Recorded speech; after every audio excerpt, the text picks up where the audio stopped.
नमस्कार, मेरो नाम चाहिँ अविनाश hamal हो र म अस्ट्रेलियामा एज अ क्वालिफाइड इलेक्ट्रिसियन काम गर्दैछु। र मैले इलेक्ट्रिसियनको भिडियोहरू टिकटकमा हालिसकेपछि धेरैजना मान्छेहरूले चाहिँ मलाई एप्रेन्टिसशिप कसरी गर्न सकिन्छ, इलेक्ट्रिसियन कसरी बन्न सकिन्छ, मलाई पनि यो गर्न मन छ तर मलाई यो बारेमा केही पनि थाहा छैन भनेर धेरैजना मान्छेहरूले कमेन्ट गर्नुभयो। त्यही भएर मैले एउटा एप्रेन्टिसशिपको गाइडको ब्लुप्रिन्ट बनाएको छु र मैले धेरैजना मान्छेहरूलाई चाहिँ त्यो टिकटक र इन्स्टाग्रामको मार्फतबाट फरवर्ड पनि गरिदिएँ। तर त्यो ब्लुप्रिन्टमा एक्चुअली के छ त भनेर चाहिँ मलाई एक्सप्लेन पनि गर्नु मन थियो, त्यही भएर मैले एउटा छोटो भिडियो बनाउन जाँदैछु। So this is our guide to getting an apprenticeship. So apprenticeship programme भनेको के हो त? Everything you need to know before you start. On while you earn. A complete overview of the electrical apprenticeship pathway in Australia. So हामीले apprenticeship कसरी गर्न सक्छौँ? What is apprenticeship? Apprenticeship भनेको के हो? र apprenticeshipको रिक्वायरमेन्टहरू के हुन्छ? र यसको जर्नी कस्तो हुन्छ? हाम्रो लाइसेन्स कसरी आउँछ? र लाइसेन्स पाइसकेपछि नेक्स्ट स्टेप्सहरू के हुन्छ भन्ने कुराको बारेमा अलिकति छलफल गर्न जानेछौँ। And this should be interesting यदि तपाईँहरूले पनि करियर चेन्ज गर्न चाहँदै हुनुहुन्छ हो इलेक्ट्रिकल फिल्डमा करियर बनाउन चाहँदै हुनुहुन्छ भने चाहिँ यो भिडियो एकदम हेल्प हुनेवाला छ। र यदि तपाईँहरूको कोही साथीहरू हुनुहुन्छ जसले career change or electrical or any kind of apprenticeship खोजिरहनु भएको छ भने यो भिडियो फरवर्ड गरिदिनुहोस् होला। It will be a lot of help for them. Let's go. So what is an apprenticeship? Let's start from the beginning. No jargon and no fluff. An apprenticeship is a paid job where you learn a trade at the same time as you work instead of going to university for years before you ever touch the job. Right? A university ma gayo bhane ke huncha, you go to a bachelor's, for example, BBA गरिरहेको मान्छेहरू हुन्छ भने, so you go to university 4 वर्ष त्यहाँ पढिसकेपछि then you start looking for the job. Whereas in apprenticeship, त्यस्तो चाहिँ हुँदैन. So apprenticeship प्रोग्राममा you have the job and you are an apprentice. So 4 वर्ष तपाईले काम गरिसकेपछि, त्यो apprenticeship complete गरिसकेपछि, you will be qualified in whatever trade you are trying to get qualified on. Basically भन्नु पर्दाखेरि, instead of going to the university for years before you touch the job, an apprenticeship lets you earn from day one, while a qualified tradesman teaches you everything on the job.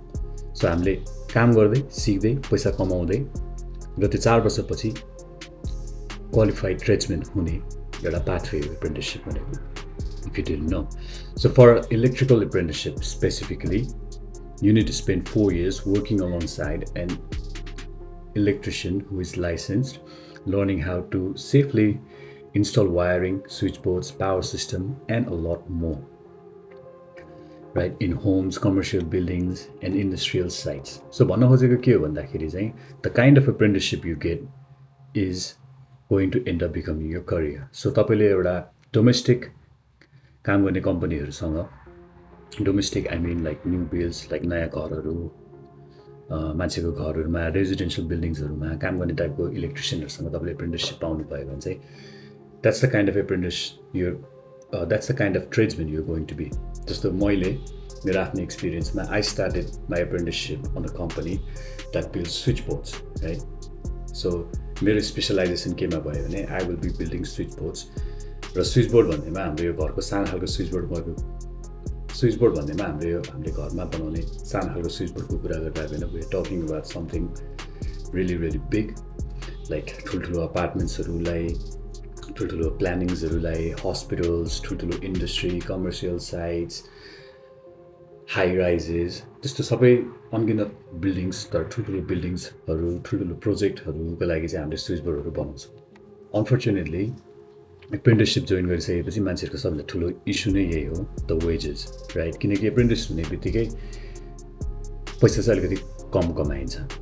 अनि saying that अब यसमा valid reason पनि छ. You have no skill, तपाईँलाई केही पनि आउँदैन भनिसकेपछि how can you expect to get paid a lot more, right? किनकि अब you have to be qualified and you have to have that expertise to make that money, right?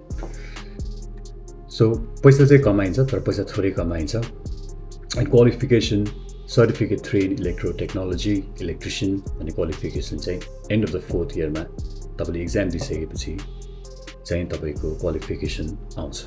र outcome के हुन्छ त भन्दाखेरि you are a fully licence electrician eligible to work independently. So as a apprentice you are not allowed to work independently. Constant एउटा licence इलेक्ट्रिसियनले licence ट्रेड्सम्यानले supervise गरिरहेको हुनुपर्छ scenario. So until and unless you don't have the licence you are not allowed to work independently. So अब requirement के छ त भन्ने कुरामा requirement is simple. Visa status of course अब बाहिरबाट हामी आइरहेको छौँ जस्तै नेपाली इन्डियन सबैजनालाई हुन्छ यो कुरा चाहिँ. But I making this video in Nepali.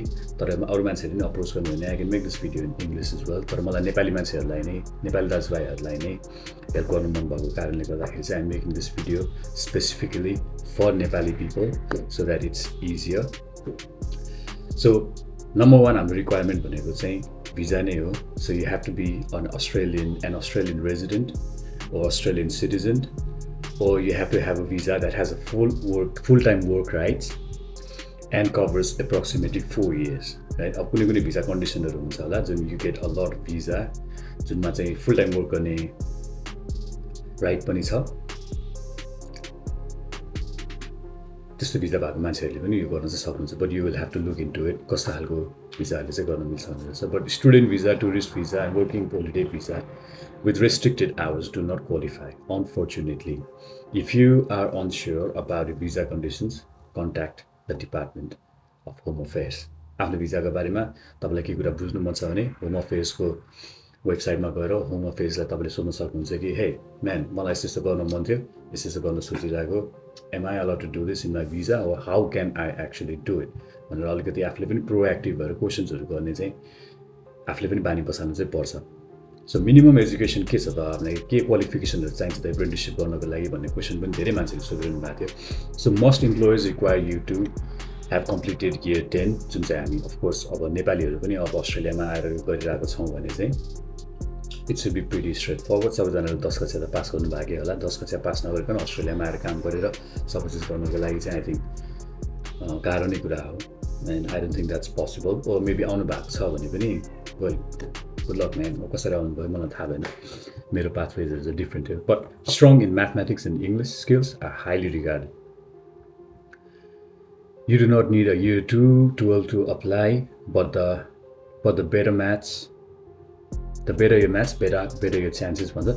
So किन भनेको यस्तो भन्दाखेरि चाहिँ there are lots of maths and calculations फर्मुलाजहरू चाहिँ युज गरेर काम गर्नु भइरहेको हुन्छ इलेक्ट्रिसियन हुँदाखेरि चाहिँ. So there are few things that we have to consider. र अर्को कुरा चाहिँ म्याथ्समा राम्रो किन हुनुपर्छ भन्दाखेरि चाहिँ थ्रु आउट द 4 years हामीले टेस्टमा गएर पढ्न चाहिँ पर्छौँ. तर एन्ड अफ द 4th yearमा before you get the licence एउटा ठुलो इक्जाम चलिरहेको हुन्छ. Before you get the licence एउटा ठुलो इक्जाम पास गर्नुपर्ने हुन्छ. That's called capstone. त्यो क्यापस्टोन पास गरिसकेपछि मात्र तपाईँले लाइसेन्स पाउनुहुन्छ. सो त्यो पास गर्नको लागि पनि you have to have a good math skills, good English skills, right? किनकि त्यो पास भएन भने पनि you will not be able to get the license. And I have seen a lot of people struggle very hard in this exam. So राम्रोसँग पढ्नु पनि पर्छ. And if you have a good math skills एकदम help पनि हुन्छ. Next point छ हामीसँग number 3 मा no experience required but it helps. धेरैजना मान्छेहरूले क्वेसन पनि गर्नुभएको थियो कमेन्टमा कि मसँग एक्सपिरियन्स छैन, मैले कहिले पनि इलेक्ट्रिकल काम गरेको छैन, मलाई केही पनि नलेजै छैन इलेक्ट्रिकल फिल्डको सम्बन्धी, भनेपछि मैले एप्रेन्टिससिप कसरी पाउन सक्छु त भनेर धेरैजना मान्छेहरूले क्वेसन गर्नुभएको थियो. र यो कुरा चाहिँ क्लियर गरिदिउँ कि you don't require any experience. तर एक्सपिरियन्स छ भने त्यो एक्सपिरियन्स चाहिँ धेरै हेल्प चाहिँ गर्नेवाला छ, राइट? तपाईँको केही some kind of experience hands on with some tools, construction, trade work is looked up upon very favourably by employers. किनकि इम्प्लोयर्सहरूलाई पनि केही एक्सपिरियन्स भएको इम्प्लोइ राख्न पायो भने उनीहरूलाई पनि इजी हुन्छ टु टिच थिङ्स. त्यो मान्छेहरूलाई काम गराउन, काम बुझाउन, सबै चिज गर्न सजिलो हुन्छ. So they prefer that. तर चाहिन्छ नै भन्ने कुरा चाहिँ छैन. सो नम्बर 4 मा चाहिने भनेको चाहिँ हामीलाई unique student identifier number. All apprentices must have USI, a free government reference number that tracks your training records for life. You can create one of these usi.gov.au in under 5 minutes. So यो बनाउन एकदमै easy छ. र यदि तपाईँले अस्ट्रेलियामा केही course गरिसक्नु भएको छ, पहिला पढिसक्नु भएको छ, ब्याचलर्स, मास्टर्स, डिप्लोमा, वाटेभर, र तपाईको केही सम काइन्ड अफ एक्सपिरियन्स छ भने चाहिँ you can apply for this. So यो बनाउन एकदमै इजी छ. there is high chance you have that already. So तपाईँले नयाँ बनाएर राख्नु पर्दैन. And white card construction induction भने चाहिँ नम्बर 5 मा छ. Many electrical apprentice roles require a white card. So white card भनेको एउटा construction sites-हरुमा चाहिँ कसरी काम गर्न सकिन्छ safely भन्ने कुराको चाहिँ एउटा ट्रेनिङको एउटा कार्ड हो. That the card is going to prove that you have had the training how to work on a construction site. र अर्को कुरा नम्बर 6 मा छ हामीसँग physical fitness. Of course, electrical work is physically demanding. You will be required to work in confined spaces, climb ladders, carry equipment, and stand for a long periods of time. Employers may ask whether you are physically capable of performing this work. And I think सबैजनाले गर्न सक्छ. Of course, it's hard. तर गर्न नसक्ने भन्ने कुरा केही पनि छैन. Number 7 मा छ attitude and reliability. This is the most underrated requirement, right? Employers hire apprentices that they can trust to show up, follow instruction, and learn. So त्यही भएर एउटा attitude र reliability भनेको एउटा ठुलो point हो जस्तो लाग्छ मलाई यो पाउनको लागि पनि. But then this is something you will actually have to prove. अर्को कुरा भनेको चाहिँ employees could call your reference and ask them तपाईँको attitude कस्तो थियो, तपाईँको reliability कस्तो थियो. So पहिलाको एक्सपिरियन्स चाहिनु भन्दाखेरि पनि I think सबभन्दा इम्पोर्टेन्ट चाहिँ having a good reference and a good attitude and reliability is the main thing. किनकि काम राम्रो गर्नु सिक्नु र त्यो attitude is going to go a long way. So हामीसँग section 3 मा छ how is an apprenticeship completed? The 4-year journey, what it actually looks like day by day. An electrical apprenticeship is a structured combination of on-the-job training and formal classroom study. Both components are compulsory, and together they build the skills, knowledge you need to become a licensed electrician. So on the job, तपाईले practical training हरु गरिरहनु भएको छ भने you go to TAFE, तपाईको learning institute, तपाईको जहाँ छ त्यहाँ गएर चाहिँ तपाईले theory क्लासहरु चाहिँ लिनुहुन्छ. theory को बारेमा पढ्नुहुन्छ, practical को बारेमा पनि पढ्नुहुन्छ, and that's how by the end of the 4 year you will have this vast amount of knowledge that you are required to become an electrician. So 4-year को progression कस्तो हुन्छ भन्ने कुरा नि बुझ्नु. So 4-year मा foundation is year 1. You are introduced to tools, basic wiring, workplace safety and electrical fundamentals. You will not be working independently. Everything is done under close supervision. The pay starts approximately at 40 to 50% of a qualified electrician's wage. So year 1 is pretty straightforward, pretty easy. तपाईलाई केही पनि थाहा छैन. So you are learning from scratch. तपाईलाई टुल्सहरु use गर्न आउँदैन होला. तपाईलाई फेजेसहरुको बारेमा थाहा छैन होला. तपाईलाई स्क्रूहरुको नाम थाहा छैन होला. टुल्सहरुको नाम थाहा छैन होला. Slowly you will start learning everything. So building skills, you start tracking your complex installation. Your confidence and speed grow. You begin working through the units of your certificate 3 at trade school. Your pay increases. So year 2 मा गएपछि year 1 दा अलिकति पैसा बढ्छ. अनि year 3, year 4 यो तपाईले काम गर्दै सिक्दै गइसकेपछि you will be an electrician. मैले पहिला पनि भनिहालेँ. So what happens after I complete the 4 years भन्ने कुरा चाहिँ एकदमै इम्पोर्टेन्ट सेक्सन हो जस्तो लाग्छ. A lot of people don't know. Apprenticeship भयो त जोइन त गर्यो. तर गरिसकेपछि after 4 years what's going to happen bro? Like मैले अर्को काम खोज्नुपर्छ कि फेरि के हुन्छ, क्वालिफिकेसन आउँछ कि मैले अहिले गरिरहेको एप्रेन्टिसशिपमा काम पाउँछ कि भनेको धेरै कुराको मान्छेहरुसँग एकदम कन्फ्युज्ड स्टेटमा हुँदो रहेछ मान्छेहरु. So this section 4 covers what happens after I complete the 4 years.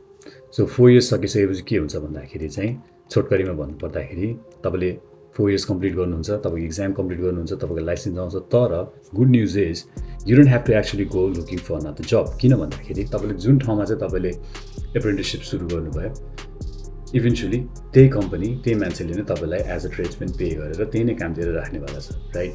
Because nobody is going to just let people go after training them for like 4 years. कति कमाइन्छ भन्ने कुरा चाहिँ सबै कुरा depends on what kind of job you get. तर this is approximate.